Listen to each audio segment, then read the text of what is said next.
Hello everyone, welcome to my channel. So today we will be discussing MCQs on plant hormones, cytokinin and ethylene, which are part of plant physiology unit number 6 CSIR NET GRF syllabus. I've already uploaded MCQs on plant hormones, auxin and gibberellin. You can check it on my channel. So let's start with this video. Our first question is, dark-grown Arabidopsis seedling showed triple response when exposed to ethylene hormone. Which one of these following options is characteristics of triple response? तो triple response क्या होता है ethylene में कि जो हमारा hypocotyl होता है वो थोड़ा थिक हो जाता है, शॉर्ट हो जाता है और एपिकोटाइल का हॉरिजॉन्टल ग्रोथ होता है, एपिकल हुक का फॉर्मेशन हो जाता है. तो रिड्यूस शूट एलोंगेशन, हाँ शूट एलोंगेशन रिड्यूस हो जाती है. इंक्रीज शूट थिकनेस इंक्रीज हो जाती है. And tightening of apical hook. तो हमारा फर्स्ट ऑप्शन ही करेक्ट हो जाएगा. तो ये हमारा करेक्ट ऑप्शन है. Next question. A transgenic lettuce plant was generated by overexpressing isopentenyl transferase gene under the control of the promoter of senescence activator gene. Following are some statements regarding the transgenic plant. तो सबसे पहले हम देखते हैं IPT का क्या role होता है. आईपीटी आपका साइटोकाइनिन की फॉर्मेशन में हेल्प करता है. तो आइसोपेंटाइल ट्रांसफेरेज को हम क्या कर रहे हैं, ओवर एक्सप्रेस कर रहे हैं. तो अगर हम इस एंजाइम को ओवर एक्सप्रेस कर रहे हैं तो साइटोकाइनिन का फॉर्मेशन इंक्रीज हो जाएगा.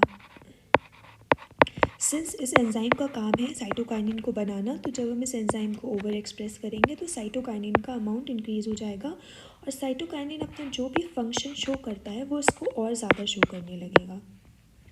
तो हम देखते हैं the transgenic plants exhibit delayed senescence. हाँ साइटोकाइनिन का काम होता है सेनेसेंस को डिले कराना, तो हमारा ए ऑप्शन करेक्ट हो जाएगा. एग्जिबिट फास्ट सेनेसेंस, नहीं ये ऑप्शन गलत हो जाएगा. थर्ड ऑप्शन है have higher amount of cytokinin during senescence. हाँ क्योंकि हम आईपीटी का ओवर एक्सप्रेशन करा रहे हैं और इसका काम है साइटोकाइनिन बनाना, तो साइटोकाइनिन का अमाउंट बढ़ जाएगा ड्यूरिंग सेनेसेंस. तो ये ऑप्शन हमारा करेक्ट हो जाएगा. नेक्स्ट है have higher amount of gibberellin during senescence. IPT का कोई भी रोल जिब्रेलिन के फॉर्मेशन में नहीं होता है, तो ये ऑप्शन हमारा गलत हो जाएगा. तो हमारा करेक्ट ऑप्शन हो जाएगा ऑप्शन नंबर ए एंड सी, यानी हमारा ऑप्शन नंबर 1 करेक्ट हो जाएगा. Next question. The plant hormones auxin and cytokinin and their interaction play an important role in regulating apical dominance. The following figure represents an experiment related to the study of gene interaction that influence axillary bud outgrowth or dormancy. Q, Z and M represent genes involved in phytohormone. तो हम यहाँ पे क्या देख रहे हैं कि एक क्यू जीन है जो ऑन है, एक जेड जीन है जो ऑन है और एक एम जीन है जो ऑफ है. यहाँ पे भी क्यू ऑफ है और ऐसी कंडीशन में जो एक्स है वो एपिकल पोर्शन में सिंथेसाइज हो रहा है और नीचे की तरफ आ रहा है. तो ये कंडीशन जो एपिकल बड में सिंथेसाइज होता है और नीचे की तरफ आता है, ये ऑक्सिन होता है. तो पहला स्टेटमेंट कह रहा है कि X is an auxin that maintains expression of Q and Z and represses M. तो जो ऑक्सिन है वो हमारा एपिकल बड में सिंथेसाइज होता है और रूट की तरफ आता है. तो ये ऑक्सिन हो सकता है क्योंकि ये एपिकल पोर्शन में सिंथेसाइज होकर नीचे की तरफ आ रहा है. And maintains expression of Q and Z. तो क्यू और जेड दोनों ऑन है, that means it is controlling the expression of Q and Z. And represses M, M हमारा ऑफ है तो that means it represses the expression of M. तो हमारा option number A तो करेक्ट लग रहा है. नेक्स्ट ऑप्शन देखते हैं. Y is a cytokinin that promotes axillary bud growth and is induced by M. तो Y है वो हमारा ऊपर की तरफ एक्सिलरी बड में जा रहा है, तो इसका मतलब Y कहीं नीचे सिंथेसाइज हुआ होगा और वहाँ से ऊपर आया होगा. तो जो आपका साइटोकाइनिन है वो रूट में सिंथेसाइज होके ऊपर की तरफ जाता है और जो साइटोकाइनिन होता है वो एक्सिलरी बड ग्रोथ को प्रमोट करता है. यहाँ पे हमने डीकैपेसिटेट कर दिया है. अगर डीकैपिटेट हो गया है तो जो ऑक्सिन ऊपर सिंथेसाइज हो रहा था वो तो हट गया है. तो अब साइटोकाइनिन अपना इफेक्ट शो कर पा रहा होगा, वो ऊपर आ रहा है और एक्सिलरी बड ग्रोथ हो रही है. ऐसा कब हो रहा है, जब जेड हमारा ऑफ है और एम हमारा ऑन है. तो हमारा स्टेटमेंट ये कह रहा है Y is a cytokinin that promotes axillary bud growth and is induced by M. Exactly M यहाँ पे ऑन था इसलिए वाई की सिंथेसिस हुई और ये एक्सिलरी बड ग्रोथ को प्रमोट कर रहा है, तो वाई हमारा साइटोकाइनिन हो सकता है. तो ये स्टेटमेंट भी हमारा सही हो गया. Next statement. Decapitation removal of apex activates x. नहीं, अगर हमने डीकैपिटेट कर दिया है तो एक्स तो यहाँ से हट गया, दैट मीन्स ये स्टेटमेंट तो हमारा गलत हो गया. नेक्स्ट स्टेटमेंट है X is a cytokinin that represses M. X cytokinin नहीं हो सकता क्योंकि साइटोकाइनिन रूट में सिंथेसाइज होकर ऊपर जाता है ना कि ऊपर से सिंथेसाइज होकर नीचे आता है, तो ये स्टेटमेंट भी गलत हो गया। तो हमारा करेक्ट स्टेटमेंट था स्टेटमेंट ए एंड बी, तो हमारा ऑप्शन नंबर 3 सही हो जाएगा। Next question, which one of the following plant hormones use the two component histidine kinase receptor system for signal transduction. तो हम पहले देखते हैं two component histidine kinase system क्या होता है। Two component histidine kinase system ये होता है कि एक इनपुट डोमेन होता है, इसके पास हिस्टिडीन होता है, एक आउटपुट डोमेन होता है, इसके पास एस्पार्टेट होता है और ये आउटपुट डोमेन होता है। इनपुट डोमेन सिग्नल लेता है, हिस्टिडीन पे फॉस्फोरिलेशन होता है, हिस्टीन एस्पार्टेट पे फॉस्फोरिलेशन करवाता है और आउटपुट से जो भी आउटपुट होना होता है वो होता है। तो ऐसा सिग्नलिंग सिस्टम किस हार्मोन में है हमें ये बताना है।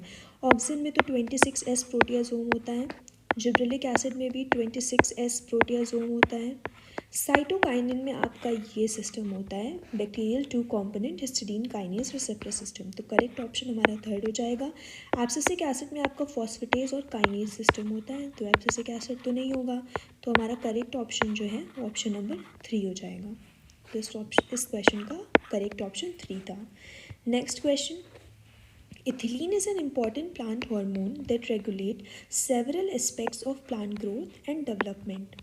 Some statements are given below in relation to ethylene signaling pathways.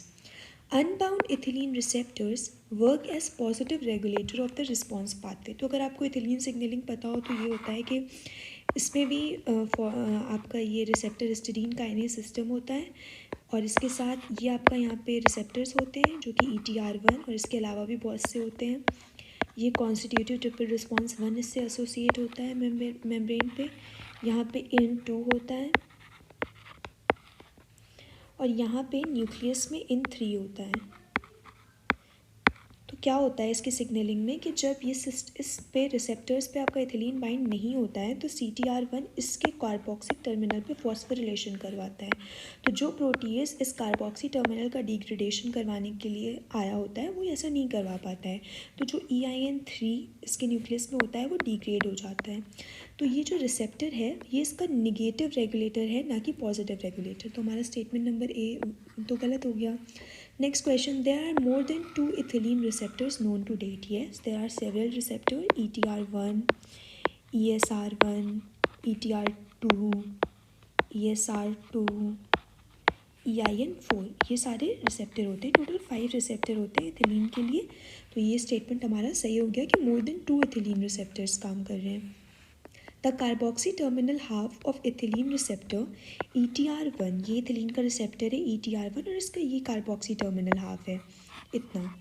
Contains a domain homologous to histidine kinase catalytic domain. जैसे हमने पहले बताया यहाँ पे भी एक वही हिस्टिडीन होगा, यहाँ पे एस्पार्टेट होगा, ये फॉस्फोरिलेट करता होगा, तो यहाँ पे भी एक डोमेन ऐसा होता है।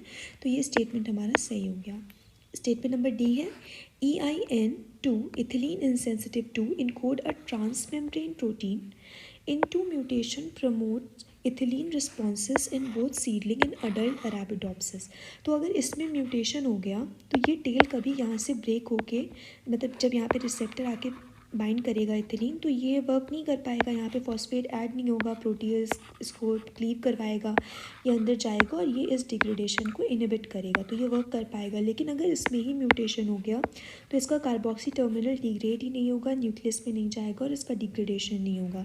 और अगर ये अपना इसका डिग्रेडेशन हो जाएगा, ये इसको इनहिबिट नहीं कर पाएगा, तो अगर ये अपना फंक्शन रिस्पॉन्स शो नहीं कर पाएगा तो रिस्पॉन्स शो ही नहीं होगा, तो ये स्टेटमेंट भी हमारा गलत हो गया। तो हमारा करेक्ट स्टेटमेंट है statement number B and C। तो हमारा ऑप्शन नंबर 2 करेक्ट हो जाएगा। Next question, given below are names of phyto hormones in column 1 and their associate features effect function in column 2. Select the correct set of combination from the option given below. Auxin क्या होता है? Auxin में आपका polar transport होता है, gibberellin आपका removal of seed डोर्मेंसी करवाता है, साइटोकाइनिन डिले करता है लीफ एब्सिसेंस को, इथिलीन आपका एपिनास्टिक बेंडिंग ऑफ लीफ करवाता है। तो करेक्ट ऑप्शन हम देख लेते हैं A3। 2 ऑप्शन में हमारे पास A3 है। B4, इस वाले में B4 है, तो इसका मतलब हमारा करेक्ट ऑप्शन नंबर 3 हो जाएगा. Next question. Dark grown seedlings display triple response when exposed to ethylene. Which one of the following is not a part of triple response? Decrease in epicotyle elongation, हाँ. Rapid unfolding and expansion of leave, ऐसा तो हमने कुछ नहीं पढ़ा है. Thickening of shoot, horizontal growth of epicotyl, ये epicotyl की हॉरिजॉन्टल ग्रोथ होती है, इसका इलोंगेशन डिक्रीज हो जाता है, थिकनिंग ऑफ शूट हो जाती है, reduction in size of shoot हो जाता है. पर rapid unfolding and expansion of leave के बारे में तो हमने कुछ नहीं पढ़ा है. तो हमारा करेक्ट ऑप्शन नंबर 2 हो जाएगा. Next question. While screening an EMS mutagenized population of a plant, a researcher identified a mutant with reduced gibberellic acid sensitivity. Which one of the following protein is most likely to be defective in this mutant? तो इनमें से कौन सी protein ऐसे mutant में defective थी जिसमें gibberellic acid की sensitivity पाई गई? तो पहला कॉन्स्टिट्यूटिव ट्रिपल रिस्पॉन्स 1. तो अगर आपको याद हो तो कॉन्स्टिट्यूटिव ट्रिपल रिस्पॉन्स 1 जो आपका प्रोटीन है वो इथिलीन की सिग्नलिंग में होता है. अभी मैंने पीछे बताया भी आपको. फाइटोक्रोम इंटरैक्टिंग फैक्टर्स, इस पर अभी होल्ड करते हैं. कोरोनाइट इंसेंसिटिव 1 ये आपका जैस्मोनिक एसिड में होता है. और sucrose non fermenting related kinase ये आपका एब्सिसिक एसिड में होता है. फाइटोक्रोम इंटरैक्टिंग फैक्टर्स जो होते हैं वो आपके जिब्रेलिक एसिड सेंसिटिविटी में इन्वॉल्व हो सकते हैं क्योंकि इन फाइटोक्रोम इंटरैक्टिंग फैक्टर से डेला प्रोटीन ने बाइंड करके रखा होता है. जब जिब्रेलिक एसिड एंटर होता है तो इसका डिग्रेडेशन करवाता है और फाइटोक्रोम इंटरैक्टिंग फैक्टर अपना इफेक्ट शो करते हैं. तो करेक्ट ऑप्शन हो जाएगा आपका option number 2. So that's all for today. If you like this video, kindly like, share and subscribe for more such content. Thank you.